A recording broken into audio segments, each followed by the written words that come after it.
alihi wasallam, pada keluarga sahabat tabi'in dan tabi'ut tabi'in serta orang-orang yang istiqomah menjalankan sunnah-sunnah beliau hingga yaumil qiyamah. Pada pertemuan yang lalu kita sudah membahas poin yang ke-8, wujubu iyadatil maridi, ya, wajib untuk mengunjungi saudaranya yang sedang sakit. Kita sekarang sampai poin yang ke-9, wujubu husni zanni billahi halal maradi, ya, wajib untuk berbaik sangka kepada Allah ketika seseorang sedang diuji dengan sakit. Harus husnuzon Bapak Ibu sekalian, mas-mas sekalian, ketika Allah menguji kita dengan sakit, maka di saat itu kita harus berbaik sangka bahwa Allah Subhanahu wa ta'ala akan memberikan salah satu dari dua kemungkinan. Kalau kita masih banyak khilafnya, masih banyak dosanya, maka sakit itu akan menjadi penggugur dosa. Makanya doanya adalah la ba'sa tahurun insyaallah. Jika dia orang yang bertakwa, sudah baik keimanannya, sudah mulia posisinya, maka kemungkinan yang kedua apa? Derajatnya akan diangkat oleh Allah Subhanahu wa ta'ala. Jadi insyaallah semuanya khair. Saya bacakan, yang bagi lil muslimi idza marido wa asyraf ayyuhsina dhanna billahi ta'ala. Ketika seorang muslim seorang muslim sakit, hendaknya dia senantiasa husnudzon kepada Allah Subhanahu wa ta'ala. Annahu subhanahu sawfa yarhamuhu wala yu'adzibuhu. Bahwasanya kelak perantara sakitnya tadi akan menjadikan Allah Subhanahu wa ta'ala yarhamuhu, akan merahmati dia, wala yu'adzibuhu, dan tidak akan mengazabnya.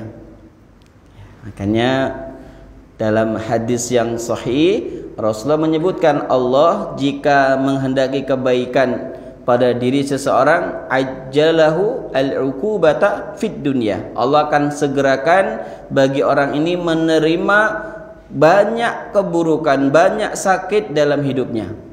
Ya, saya lihat secara hadis ini adalah ketika orang-orang baik itu terkadang sakit, orang-orang baik itu terkadang posisinya sulit, agar mereka terbebas rasa sakit, rasa sulit yang lebih sakit, yakni di akhirat. Jadi dimajukan di dunia dulu yang sakitnya, kalau sudah mati selesai. Tapi di akhirat itu sifatnya apa? La yamutu fiha wala yahya. Ya, tidak hidup, tidak mati. Hidup segan, mati tak mau. Ya, makanya di dunia ketika orang banyak diuji dengan sakit, dengan kesusahan, dengan keburukan, itu sebenarnya Allah Subhanahu wa ta'ala menyegerakan keburukan di dunia yang sifatnya sementara. Ketika meninggal dunia, selesai semua urusannya, dan dia berharap pahala terbaik di sisi Allah Subhanahu wa ta'ala. Taib. Wa ayyakula lahuma wa yaghfaru lahu wa la yu'akhizuhu, ya, Allah akan senantiasa mengampuninya, ya, berbaik sangka gitu Pak ya. Allah Subhanahu wa ta'ala tidak akan yu'akhizuhu, ya, itu maknanya sama seperti mengazabnya. Wa annahu wasi'ul maghfirati wa rahmatuhu wasi'at kulla syai'in. Bahwasanya Allah itu wasi'ul maghfirati, ya, ampunannya itu maha luas, rahmatnya itu maha luas, wasi'at kulla syai'in. Ya.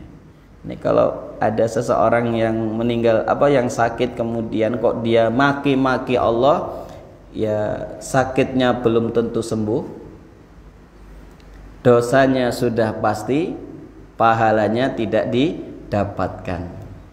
Tapi kalau dia tidak terlalu banyak mengeluh, maka sakitnya belum tentu sembuh, dosanya sudah pasti dihapus, derajatnya kemungkinan besar akan ditingkatkan.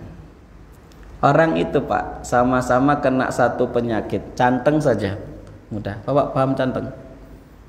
Canteng itu tanah yang masuk ke jempol kita itu kan sakit luar biasa itu Pak. Kalau keinjek tek itu sampai ubun-ubun sakitnya. Canteng, seseorang itu si muslim yang taat dengan muslim yang banyak maksiat itu ketika diuji dengan penyakit canteng, rata-rata orang-orang yang dia muti itu taat, mereka menikmati setiap apa yang Allah Subhanahu wa taala berikan. Ya, karena kalau dia sehat terus mungkin kerjaannya futsal terus sampai lupa sholat. Ya, makanya dikasih canteng biar istirahat. Nah, orang baik itu Pak husnuzon. Kalau orang sehat terus ya mungkin sepedahan terus ya, padahal waktu zuhur sudah azan tancap saja seperti itu.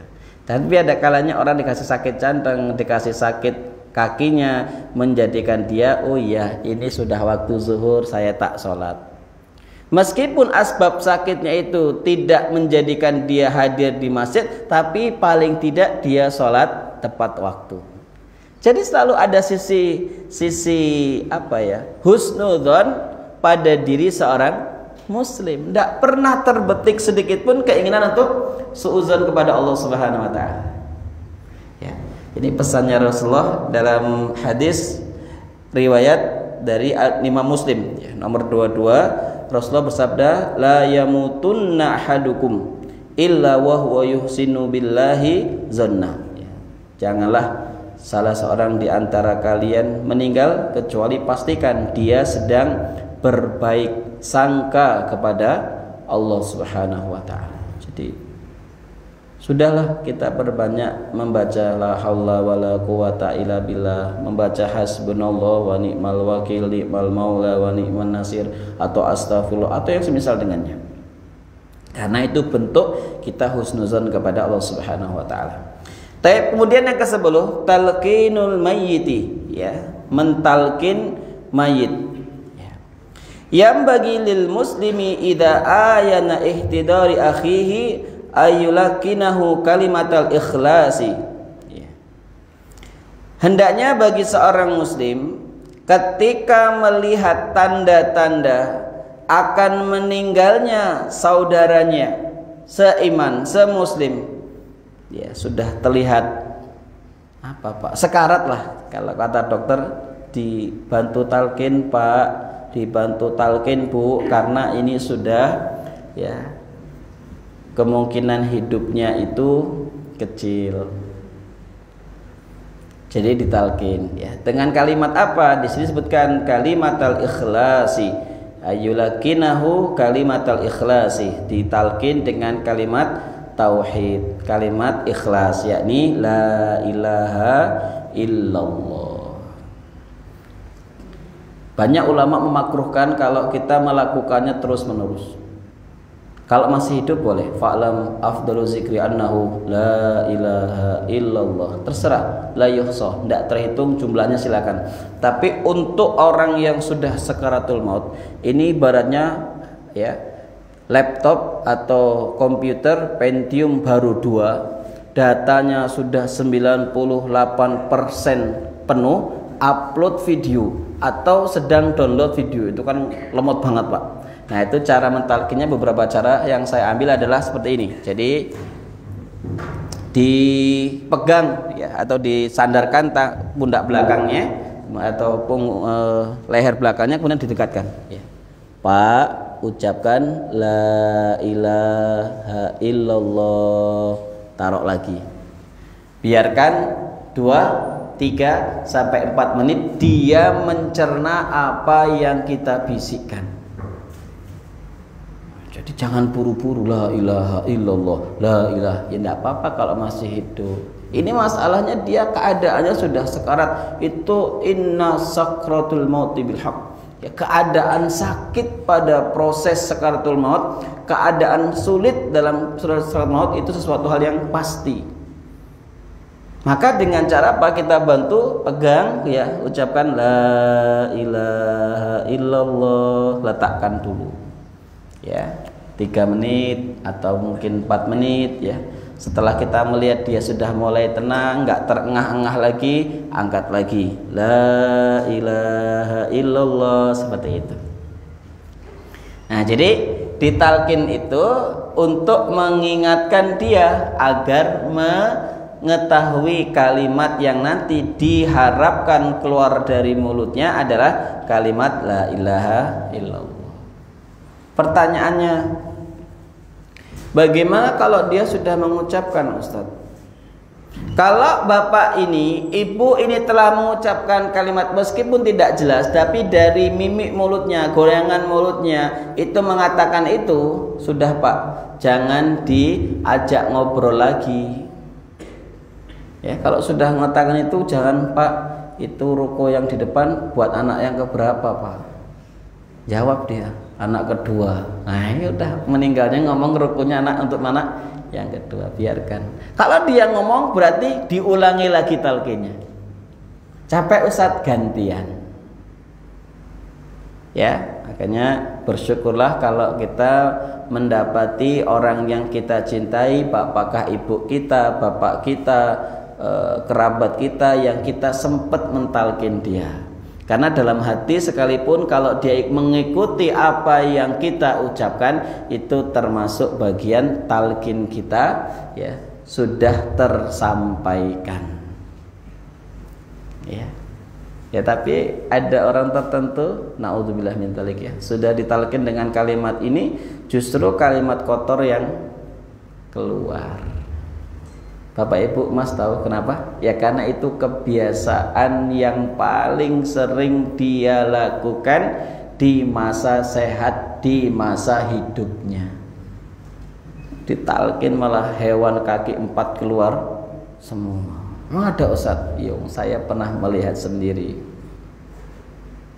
Berarti ini menunjukkan bahwa memang ketika orang itu akan meninggal, Allah bukakan ya semua yang pernah dia lakukan. Taib. Fa idza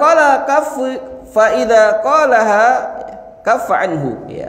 Kalau sudah dia mengucapkan, ya, maka biarkan dia dan jangan diajak berbicara lagi. Wa in huwa takallama bi kalami ghairaha a'ada talqinahu rojaan ayyakun akhiru kalamihi la ilaha illallah. Kalau ternyata dia sudah mengucapkan la ilaha illallah, kok ngomong yang lainnya, maka diulangi lagi talqinnya.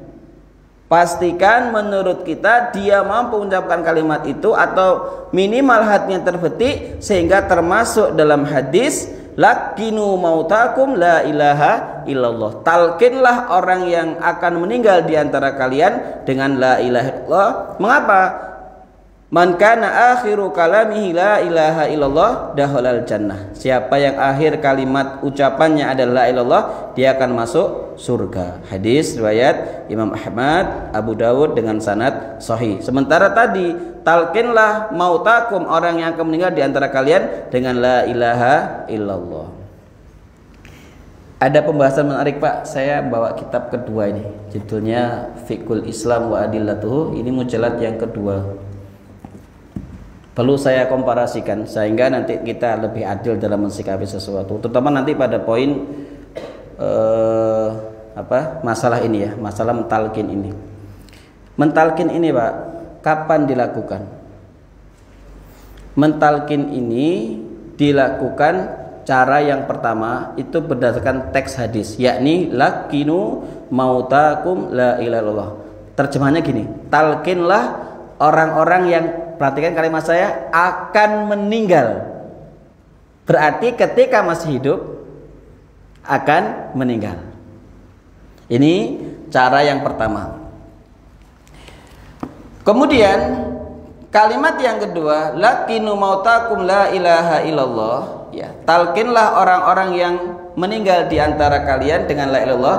Itu kalimat terjemahnya adalah talkinlah dia, bimbinglah dia, ya, bimbinglah orang-orang yang meninggal di antara kalian dengan la ilaha illallah. Berarti mentalkin setelah meninggal itu hukumnya boleh. Memang ada dua pendapat Pak. Bagi yang menerjemahkan mautakum orang yang akan meninggal di antara kalian, caranya tadi itu. Tapi bagi yang menerjemahkan mautakum maksudnya mautun, artinya orang yang meninggal di antara kalian, berdasarkan makna tersurat dari hal itu, ya maka dia juga kita harus hargai. Ini Pak, saya membawakan beberapa riwayat tentang masalah ini. Yang pertama, riwayat tentang masalah mentalkin setelah dikubur. Itu hadis riwayat Imam At-Tabrani. Ya, hadis riwayat Imam At-Tabrani ya dikutip oleh penulis kitab I'anatul Talibin pada mujalad yang kedua halaman 159 penerbit Maktabah Darul Fikri. Tadi tidak saya bawa Pak, kan kalau saya bawa banyak banget. Ya, ini cuma buku ini saja. Tapi bukunya saya ada. Ya, dikatakan situ hadis tentang mentalkin seseorang yang telah meninggal dunia, fahuwa isnaduhu hasanun. Sanad hadis itu adalah hasan, adalah baik. Berarti boleh dilakukan. Sementara mazhab Maliki, penulis kitab ini mazhab Maliki mengatakan hadis tentang mentalkin setelah meninggal itu hukumnya hadisnya adalah dhaif. Jadi menentukan sahih dan dhaifnya hadis itu masalah istihadi Pak, masalah pendapat saja. Berarti kalau ada seseorang mengatakan ini hadisnya sahih, mau antum ambil silakan. Tapi mengatakan hadisnya dhaif, mau antum lakukan silakan. Tapi kalaulah ini hadis dhaif, kata Imam As-Suyuti ada 5 syarat seseorang boleh beramal dengan hadis-hadis dhaif. Itu salah satunya adalah hadis yang berkaitan dengan fadilah atau fadailul a'mal.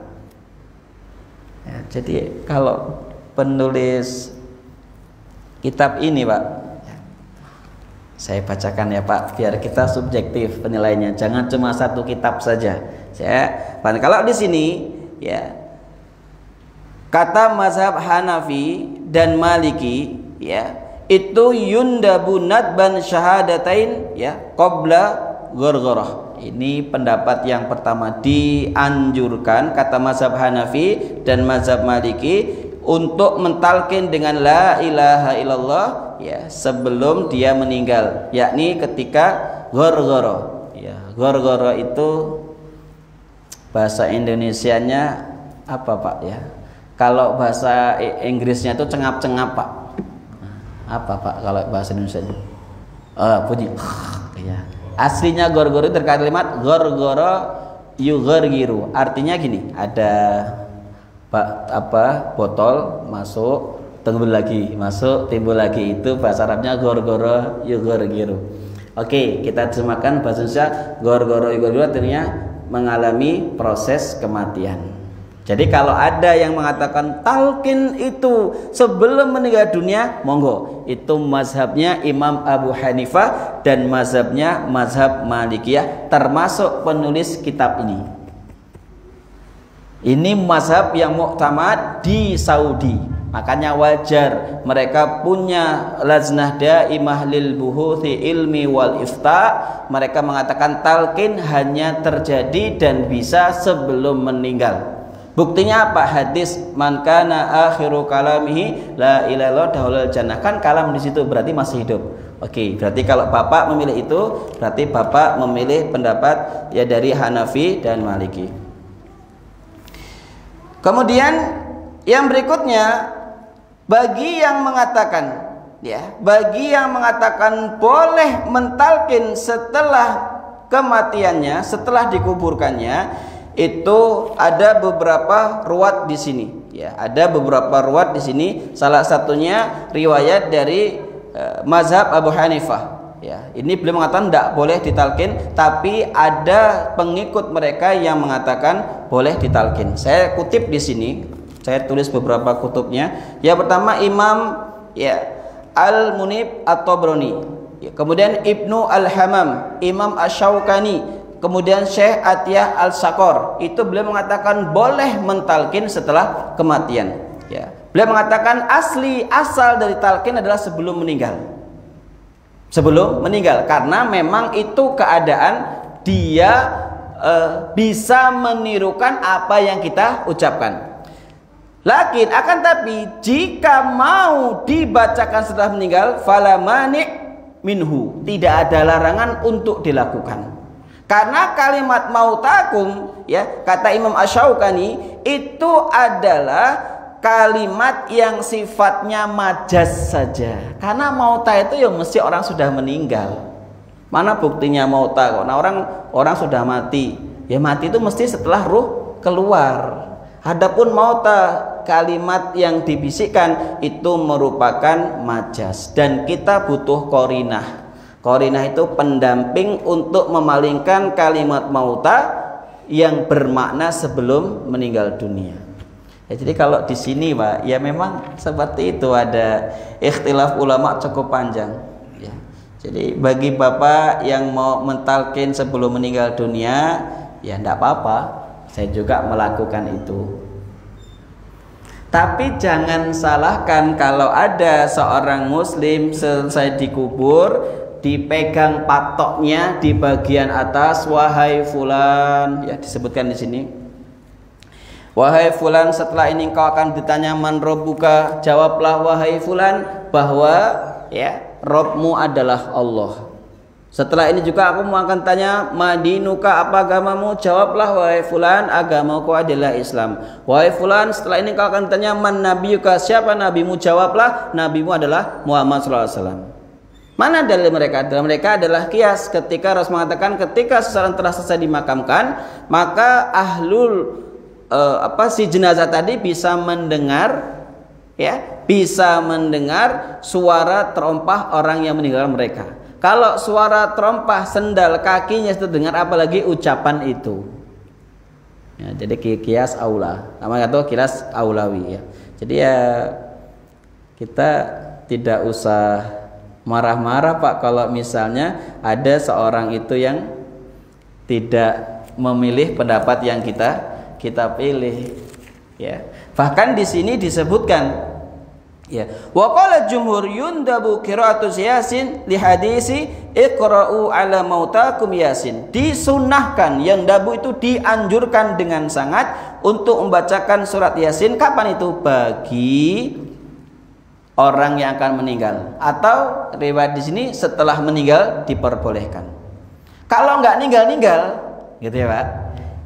Ajian yang kedua, ya, itu dibacakan surat Ar-Ra'du, surat ke-13. Ya, hadis ini ya disebutkan oleh penulis, ya, hadisnya sanadnya hasan. Jadi dibacakan surat Yasin. Kalau tidak bisa juga maka dibacakan surat Ar-Ra'du. Ini hadis dari Jabir. Jadi kalau ada yang sudah nggak mungkin ditalkin lagi, kalau saya sih menganjurkan dibacakan surat Yasin secara bergantian saja. Dibacakan, tidak apa-apa, tidak apa-apa. Membacakan Yasin itu hadisnya tadi jelas, Iqra'u Yasin ala mautakum. Bagi yang menerjemahkan mautakum, orang yang akan meninggal dunia, ya sudah, berarti dia bermazhab Maliki dan Hanafi. Bagi yang berpendapat boleh untuk membacakan setelah meninggal juga, berarti mazhab yang lain yang saya bacakan tadi, termasuk banyak Syafi'iyah yang menganjurkan itu. Ya, termasuk tadi dalam kitab I'anatul Talibin. Tadi saya ingin bawa ketiganya, tapi kok kayak pendekar banget ya, kitabnya dibawa semua.